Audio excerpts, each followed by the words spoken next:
Welcome back to Salt and Pals Go to the Movies. This is another Throwback Thursday review, and I'm here with my friend Touly. Say hi, Touly. Hi, guys.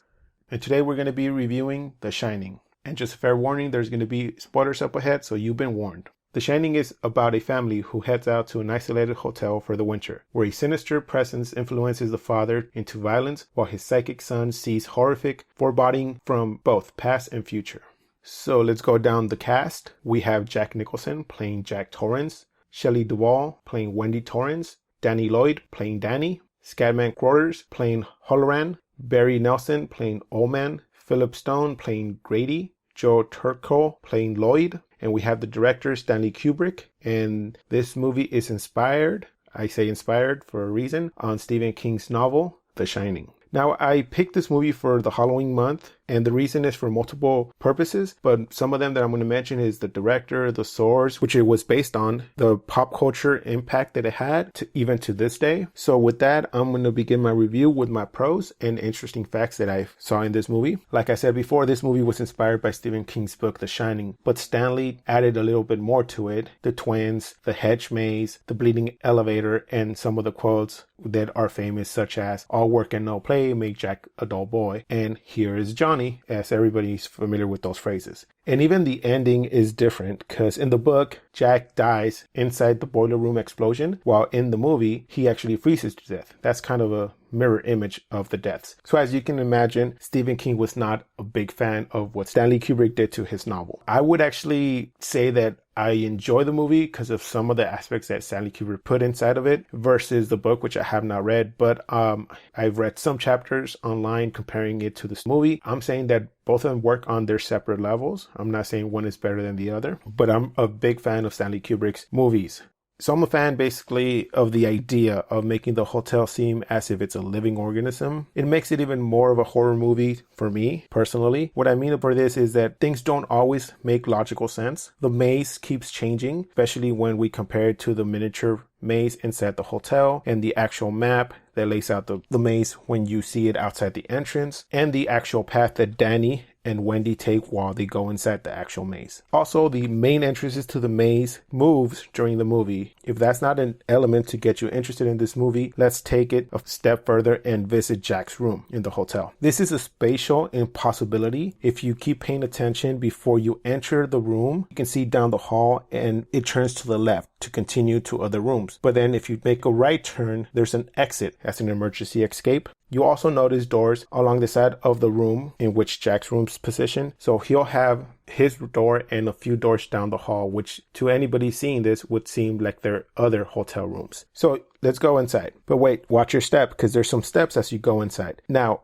if you notice the level of the hall, it would be, let's say, 0 feet. And inside the room is a higher level, which would be positive feet. So that's a higher elevation. We see this because of the stairs. Once you go inside the room, you have to climb up. Now, let's make a turn and go into the living room. Past the living room is Jack's room, where his bed's located. We see a door at the same level as inside the room, which is positive feet. But if you remember outside, where the hallway is 0 feet, the doors that are aligned. This doesn't really make sense, because the door inside is higher than the door outside the hall. So it doesn't really match up. Now, another thing, if you're saying that we're really picky about this, let's continue down and go down further into the bathroom, which has a small window where Wendy and Danny will be trying to escape later down in the movie. So we see them looking through the bathroom window. When you see the exterior shot, you see that it's not a corner room of the hotel. Instead, it's actually an extending wall, which means they would have rooms on the side past the window. But once we go back to the initial tour of the room, we see that the living room, Jack's room, and Danny's room has windows with light shining in. This is impossible because once we saw the exterior shot, it continues with other rooms being connected to their room. So if you think this is the only example of this, it's not. There's also another example that we see at the beginning of the film when Jack is having his job interview. They go inside the manager's office. There's a window behind the actual manager, and his office is actually located under the stairwell and is surrounded by a hall. We see the hall later later down in the movie when Danny is riding his bicycle. We see Danny turn around the corner to the left where the window's supposed to be, but there is no window. But when you notice when they're having the interview, it's shining daylight, which it's supposed to mean that it's on an exterior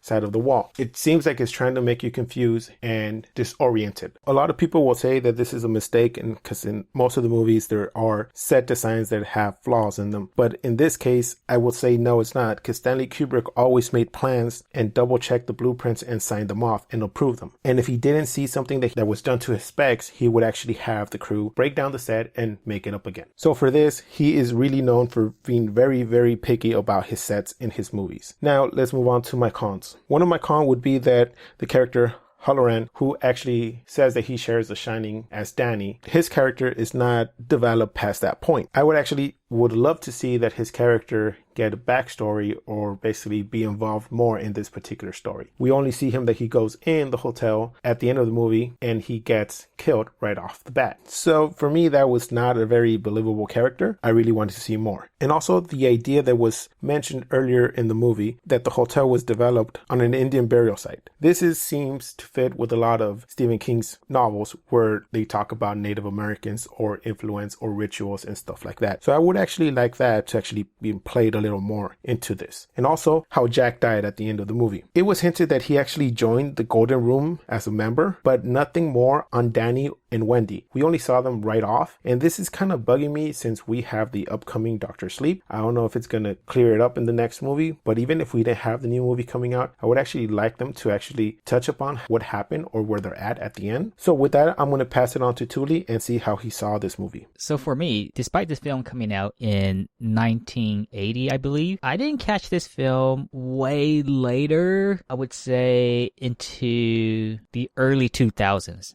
Quite honestly. But as Sal pointed out, this film had a lot of cultural references that other television shows or movies, video games even, they have taken inspiration from, either to create the same sense of horror feel or even just the sort of lines or dialogue that were in The Shining. And for me, the first occurrences of this was from The Simpsons, actually, because they aired a Halloween special. They did a parody of The Shining, but at the time, I had no idea what The Shining was. But because of that, I came to know aspects of The Shining. And when I eventually got to watching The Shining for the first time, that was where I, of course, started to connect the pieces. It's like, oh, it wasn't actually The Simpsons that I was referencing from. It was actually me drawing references from the original, but The Simpsons just parody these stuff. So my appreciation from The Shining actually grew from all these references that I came to know and that I grew to love and use in everyday conversations now with friends or with people online. If the situation ever arises for me to sort of go that route, then yeah, I pull a Shining references, and Sal already mentioned a couple of those where all work and no play makes Jack a dull boy, stuff of that nature. I mean, The Simpsons, they had their own version. No TV and no beer makes Homer something.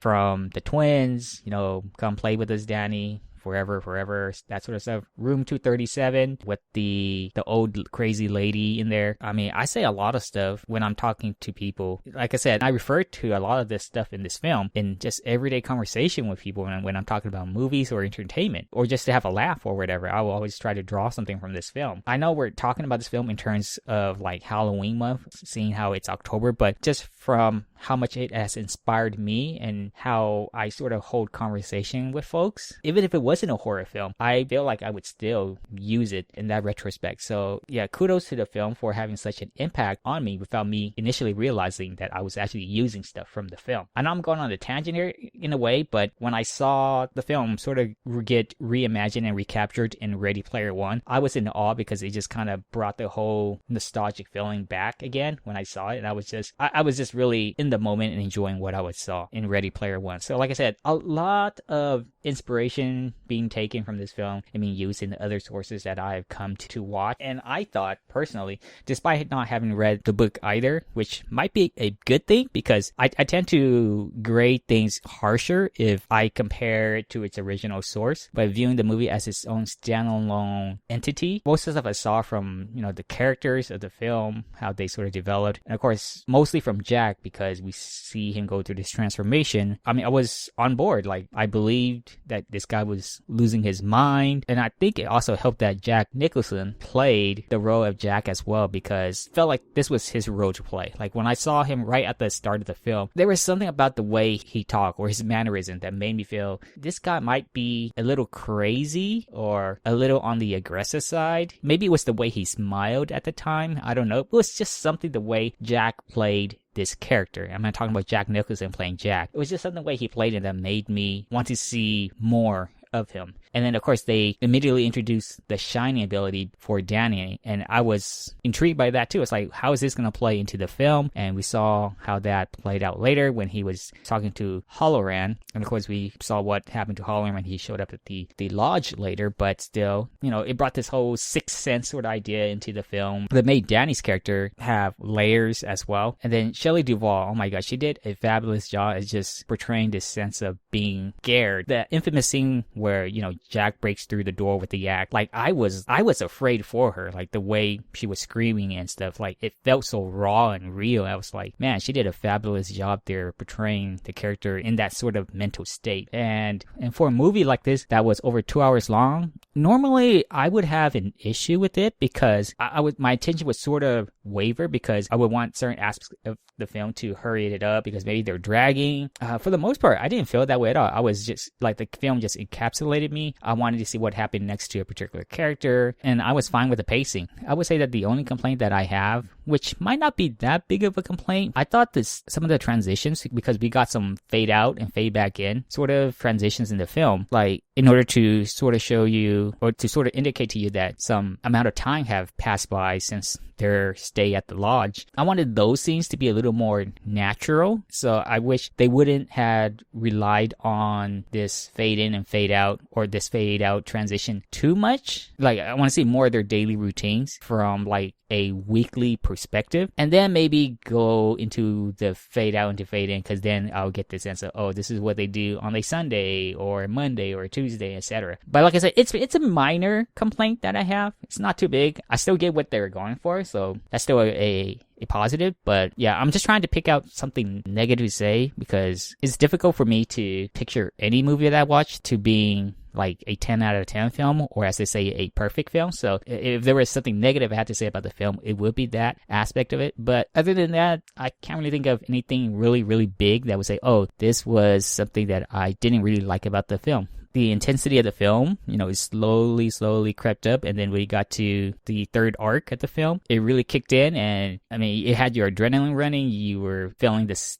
sense of danger was there as Jack was chasing down his wife and his son, how this lodging hotel has overcome his state of mentality. It felt kind of weird because the movie made me feel like I was there, like in person, seeing everything transpire from each of the characters' perspective. I think when a movie is able to do something like that for me or to its audience, it really, in a way, takes away my ability to just imagine, because it has already done its job of just making me be there in the moment and just seeing everything happen in front of me, as believable as it can be in a fictional piece of work. Easily, The Shining, in terms of the movie, is one of my all-time favorite horror film, if you want to call it a horror film, of all time. I totally agree with you, especially on that last part that was your con. I actually saw it in a sense that it could be a con, it could be a pro, but I took it as both. To me, I just saw it as they are showing that they're keeping track of time, and then slowly we don't see any of those transitions where it says Monday, Tuesday. They go from days to weeks to months. In a sense, if they would have taken that out, I think it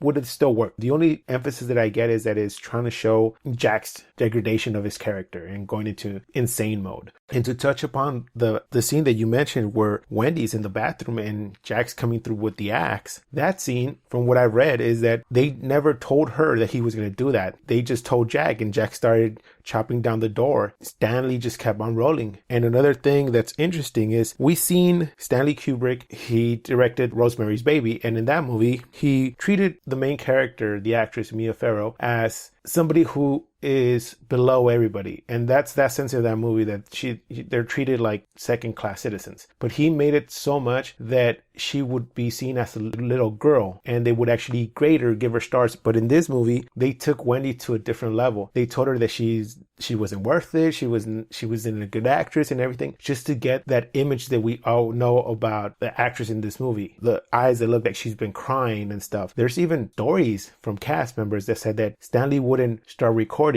until he made her cry, and he would never acknowledge that she was a good actress on set until they finished the movie. He went back and apologized and said that he was just treating her that way just to get her into that character role. So in this sense, the acting, not just Wendy, but actually Jack, like Touly said, it was amazing. Especially that scene when they're going up and down the stairs and he's telling Wendy, like, give me the bat, give me the bat. Brings me to my other thing. This movie's so iconic. Most of the lines, you can quote them. Even when he goes up to the bar and says, hey, Lloyd, and this is the first time we see the bartender. It's been copied and referenced in all sorts of formats. And the biggest one that Touly mentioned was The Simpsons. It's the episode where we all know that Homer's going up the stairs and said, give me the bat, Marge, give me the bat. And he just starts going, la, la, la. And I'm like, when you saw it as a kid and didn't see the original film, you're like, oh, they're stretching it. But if you go back and see it, they're not stretching much. It's basically the same thing. And for a movie to actually do that and still be amazing, it's like you did something good. The other one that Touly mentioned was Ready Player One. I enjoyed that movie, especially because of this reference, The Shining, and how they talked about the bloody elevator. So all these things started adding up to me. And one of the things is that I want to mention is that it was one of the first movies to actually use the Steadicam, and it was actually the inventor of the Steadicam that Stanley Kubrick hired for this movie. All the scenes that we see, when we see the scenes in the maze where Jack is chasing Danny, that's a Steadicam. When we see Danny riding his bike through the halls,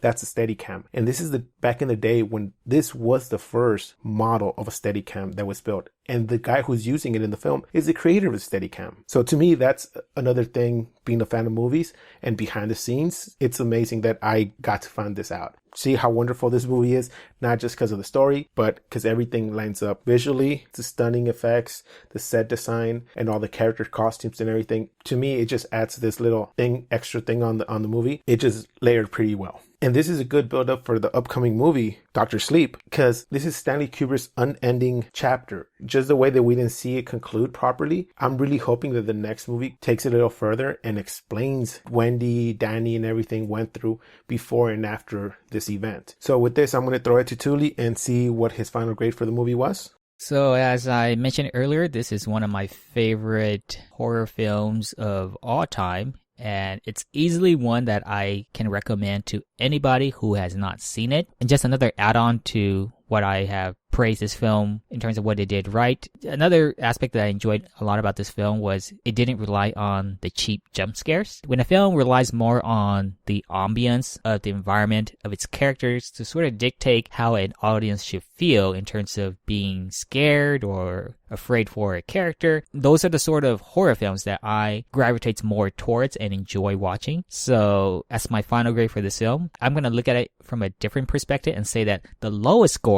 that I can give this film is a 9 out of 10. And you can even stretch that to a 9.5 if you want, but easily a 9 out of 10 for me.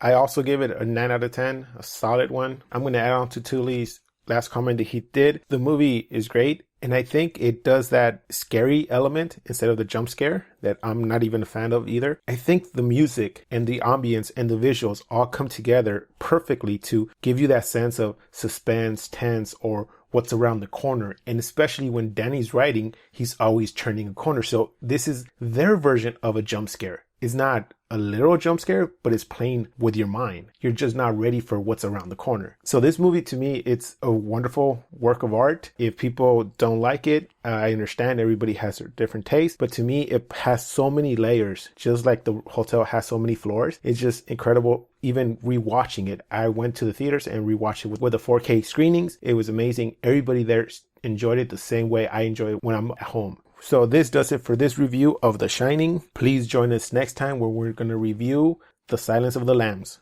A census taker once tried to test me. I ate his liver with some fava beans and a nice Chianti. Please like, comment, and subscribe. You can find our social media links below. And like always, keep watching movies.